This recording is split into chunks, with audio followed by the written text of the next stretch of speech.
We will go on the record in the matter.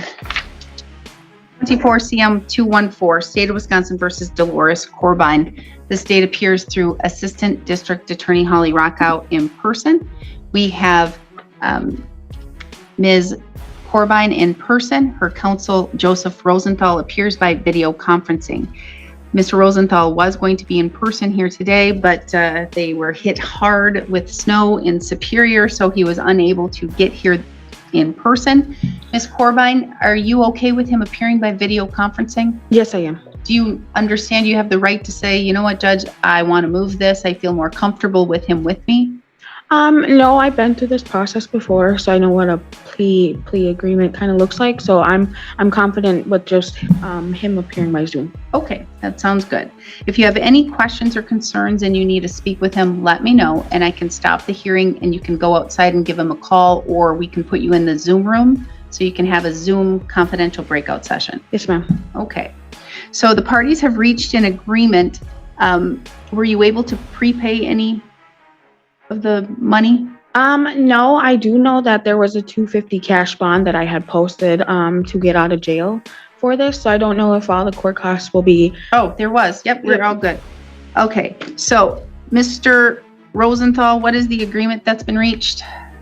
Your Honor, my client is going to plead guilty to count one. Count two will be dismissed and read in, and there's a joint recommendation by the parties for a cost-only resolution. And there wasn't any restitution, correct? That's correct, Your Honor, and we are in compliance with victim notification. All right. So that's the agreement that you reached, Ms. Corbett? Yes, ma'am. I have in front of me the plea questionnaire waiver of rights form. Do you recognize the document? I do. I just signed it. Yes. And you went over that thoroughly with your attorney? Yes. And do you understand everything completely? Yes, there was one thing that was, I am currently on medications. I don't think he was able to hear me, and I was wasn't able to hear him over the phone because my phone speakers are blown. So I don't know if he had asked me that question, but I am on medications. Okay, so other than that, everything else is correct and accurate? So you're on medications. Are they medications that interfere with your ability to comprehend or to understand? I don't think so. No, ma'am. So you are in a state where you completely understand everything? Yes, ma'am. Okay. And so you're pleading guilty to count one, misdemeanor battery. Is that with or without? All right, guys, here we go. The court calls Dolores Corbett. Her lawyer couldn't make it in person due to snow, but she's fine using Zoom. Dolores agrees to a plea deal. She's been through this before and knows what it means. She's calm, confident, and ready to face the consequences. No games, just truth. The enhancer. It was with the enhancer, Your Honor. With the enhancer. All right. So, and it says here, it looks like are you 23 or 25? I'm 25. 25, and you have 12 years of schooling, and you can read, write, and you understand the English language? Correct. And did your attorney go over with you what the state would have to prove your guilt beyond a reasonable doubt? He did, yes. And he went over the maximum possible penalties you face? He did. And you're not receiving treatment for mental illness or disorder? No. Because you're charged with crimes, you're entitled to constitutional rights, and each of those rights is listed on this document. Did your attorney thoroughly go over those rights with you? I mean, he went over them. And do you understand Yes. those rights? Do you need me to go over those rights with you No, again? I don't. So do you understand that by pleading guilty, you're waiving and giving up the rights? Yes. Do you understand that if you're not a citizen of the United States, your plea could result in your deportation? Yes. Do you understand that the state would have to prove on or around November 13th, 2024, in Burnett County, Wisconsin, you caused bodily harm to CLT by an act done with intent to cause bodily harm to that person without that person's consent? The maximum possible penalty could be a fine of up to $10,000 or imprisonment of up to 9 months in the county jail, or both. And it does have the domestic abuse enhancer. Upon conviction, not only would you be charged a $100 domestic abuse surcharge, but you would be subject to the federal prohibition of no longer being able to use or possess a firearm for life. Do you understand that? Yes, ma'am. And do you also understand that the agreement reached between the parties is for costs only. Do you understand that I'm not bound to follow that recommendation? I do. Said differently, I could sentence you all the way up to the maximum possible penalty, and I could do that today if I thought it was warranted. Let me break it down. Dolores pleads guilty to battery with a domestic abuse enhancer. She's 25, understands English, and isn't mentally impaired. She gets what's happening. The judge makes it clear this could lead to jail, fines, or a lifetime firearm ban. But Dolores still says, yes, I'm guilty, that's serious. Accountability. Do you want to still continue? I do. Okay. Now, did you go over the criminal complaint with your attorney? And that is that original document that charged you with these crimes, where it basically says what happened that day and why you were charged with the crimes? Honestly, Your Honor, I have not went over it myself or read it. I just know that I was in a place where, you know, it was possible that that had happened. So I take responsibility for it. I do. Remember the confrontation with CLT to the best of your recollection? To the best of my recollection, yes. And, you know, I've since then talked with CLT, and we are, you know, we've made up, I guess you can say, and we're at a better place now, and just understanding and apologizing to her too was kind of hard. I'm very glad to hear that. Yeah. So you're making amends, not only for her, but for you as well. Correct. I'm glad to hear that. Thank you. All right, so you're admitting to your actions that day. I am. Okay, so may the court use the probable cause section to find a factual basis, Mr. Rosenthal, as well as the statements made by your client? Yes, Your Honor. Has anyone threatened you or promised you anything for you to plead guilty today? No. You're doing so freely and intelligently, telling the court you fully understand what you're doing I am. and voluntarily? Yes. Are you satisfied with your attorney's services? I am. Yeah. Do you have any questions for the court or for your attorney before I proceed? Just a question on the court costs and what that's going to look like. Right now, I don't have no form of employment or income, so I don't know what the court cost is going to be or how I'm going to be able to make a payment plan if that was suggested. So I am asking for. I'm asking for. I don't know if it necessarily be leniency or whatever the word may be. I can't really get that word out. I don't know.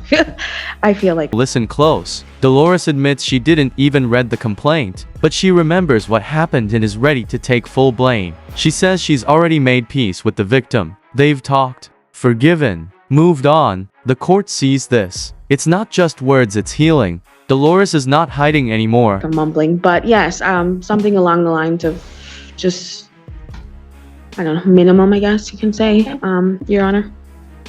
I hear you, and we'll get there. Okay. Okay. So other than that, no questions? No questions.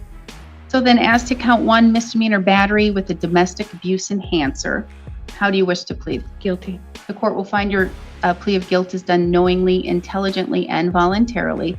I'm going to find that you understand your constitutional rights and what it means to waive and give up those rights. I'm going to find a factual basis to accept your plea of guilt. Based on that, I will find you guilty of count 1. Count 2 will be dismissed and read in for purposes of sentencing. A judgment of conviction will be entered today. Argument and sentencing recommendation, Ms. Rockow. Thank you. Judge, I'd ask you to follow the joint recommendation for court costs. Ms. Corbett is here taking responsibility for what happened in this incident. I think that the conviction itself will be punishment enough. And I think that she has demonstrated today through her statements that she understands what she did was wrong. And so she has pretty good insight into how this happened and what happened. So I don't believe that supervision is necessary. And I don't think this is a confinement case, so court costs are appropriate. All right, thank you. Mr. Rosenthal? Thank you, Your Honor. My client's very young. She's 25. She's got her whole life ahead of her. She has entered a plea today. She does accept responsibility. I think she offered some pretty good insight into the court as far as, kind of what transpired and her willingness to make amends with the victim here. And I'm glad to hear it sounds like they've patched things up. Her record is, it's almost entirely misdemeanor offenses. I think there's one felony case on there, but it's all kind of like paraphernalia or THC. I think maybe there's one prior battery. I don't, there's nothing on there to indicate that, like violence is like a character trait or something like that. I think this is what I would call, an isolated incident, and she's done her best to try and mitigate it. So I think that the outcome that the parties are suggesting is fair and reasonable. The things get deeper now. She opens up about her financial struggles: no job, no income, and unsure how to pay fines. But she's still standing strong, asking the court for mercy. Her lawyer backs her up. She's young, she's remorseful, and she's grown. This wasn't just violence, it was a wake-up call. Thank you. Ms. Corbijn, do you care to make another statement? Do you care to tell me anything else about this incident? No, I think I've said pretty much what I would like to say about the incident and just what I'm doing to move forward. I'm just trying to live better. I know that I've made some mistakes in the past, and the future is just what I'm looking forward to, and not trying to have anything in my past. And I am trying to be a better person today, tomorrow, and always. So that's all I would like to say, Judge. I want an update on you and where you are now, because 6 months ago or 9 months ago, you were working on your sobriety. I currently are, it's a struggle. Addiction is a struggle. And currently I'm at a place where I am not obsessively or like thinking about my next, fix, whatever. I'm not obsessively over it. And it took me a long time to get to the point where I'm not craving anything, the first minute I wake up. And there's long periods of sobriety. I may slip sometimes, but I don't stay down. I've been trying to work on like what makes me get to that point where either I'm starting to slip or I slip, and I will correct it. And I just been filling my time wisely with a bunch of hobbies. It's my 6th day of working out. I know it's not like much, That's but awesome. 6 days is awesome. Yeah. And it's like I'm doing it like consecutively at each 5 o'clock each night. So like it's kind of keeping my mind occupied enough for the other things. And one thing that I am working on is just my internal feelings with myself and others and the way I treat them. So I am consciously working on that. I am so glad to hear that, Ms. Corbijn. Thanks. And relapse, it's okay, and it's part of the process. And so don't let that bring you down, as long as you continue to bring yourself back up. When you said you have feelings that you're slipping, do you have anyone that you reach out to? Do you have a sponsor? Do you have a close family member? Do you have a friend? It's gonna make me cry. I do have my sister, my sisters, my mother, but I've been recently, like I've always like had this notion where it's like I'm going to be judged, of course, by them and just looked at differently. But moving forward today and just wanting to be closer to them, I am just being more honest about my feelings. And so I do talk to my sister a lot. She's very, very supportive, and she's actually, on her 6th day of working out, because we had started it together. We will text each other as soon as we're done, day 3 done, and just kind of check in. And that's something that, has grown out of me really truly finding who I am. And it's only going to get better from here, just with all my relationships. And that's the goal. You make me happy, Ms. Corbijn. This Thank is you. a really good side of you to see. Yeah. It sounds like you are trying to develop healthy habits and healthy patterns, and you're building that into your life, and you're going to create a great life for yourself and your children. Thank you. I'm very glad to hear that. And 6 days working out consecutively. Talk growth. Dolores is fighting addiction and winning. She's been clean, working out, and rebuilding her life. She shares deep pain, even fighting tears. Her sister helps her stay on track. Together, they work out daily. This isn't just court, it's a life-changing battle. Dolores is slowly rising from her darkest days. Make sure you still have time to rest. Take a day off and rest. That is excellent, that you can keep doing that and making that a habit and a pattern. They say if you do something for 30 days, it'll continue and it'll continue and it'll continue. So keep doing what you're doing. And when you're having the feelings that you say, when you feel like you're going to slip and use, call your sister. They're not judging you. If you're reaching out for help and you say, I'm in a low place, I feel like I'm going to use, I feel like I'm in this dark, deep spot.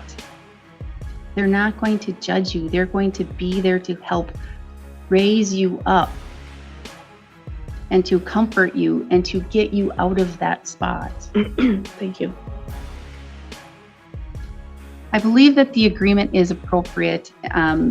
You are doing all of the things that you need to do to work on yourself. You have worked on your relationship with CLT. You've apologized, and you're working towards a better relationship with CLT. So I'm very glad to hear that. What I'm going to do is I'm going to assess the $200 DNA surcharge that's mandatory, the $100 domestic violence surcharge that's mandatory. So that means that's $300 that's mandatory that I have to assess. I will waive the rest of the court costs and fees because I am so proud of you and what you are doing and what you are trying to do. And it's not trying, you are doing, and you're making a better life for yourself and your children. And so I'll waive the rest of the court costs and fees. You have $250 posted, so that means I only need $50. So do you know when you can get that $50 paid? By definitely on the 1st of what would it be, May? Wow. May. Wow, 1st of May I can come in that day and pay the rest and in full. I mean, that's when I know I would be able to have it That in would full. be great. I'll give you 45 days to pay it off in full, so that gives you enough time. So paid, you can come in on May 1st and come pay the $50, okay? Okay. And then I've waived the rest because, again, I'm so proud of you and what you're doing. You have 20 days to appeal. Should you fail to appeal within 20 days, you do lose that right. I'm ordering, I need your DNA, so you're going to need to go over to the Sheriff's Department and provide that. They probably already have it, but you still have to check. I still have to order that. You have the ability to request it be expunged from this system, but it's a written letter to the Department of Justice, not to me, not to the county, to the Department of Justice. You can Google it. It's pretty easy to do. If you fail to pay your $50 or any other money that you owe to the county, they can enter a civil judgment, a warrant, and you can sit up to 6 months. Okay. Those are all my warnings I have to give. Anything I'm missing, Ms. Rockow? I don't believe so. Mr. Rosenthal? No, Your Honor, thank you. All right, thank you. We are adjourned. Thank you. I'll get you your paper. Come over here and get your paper. And Mr. Harrington, we are getting Mr. Roseland right now.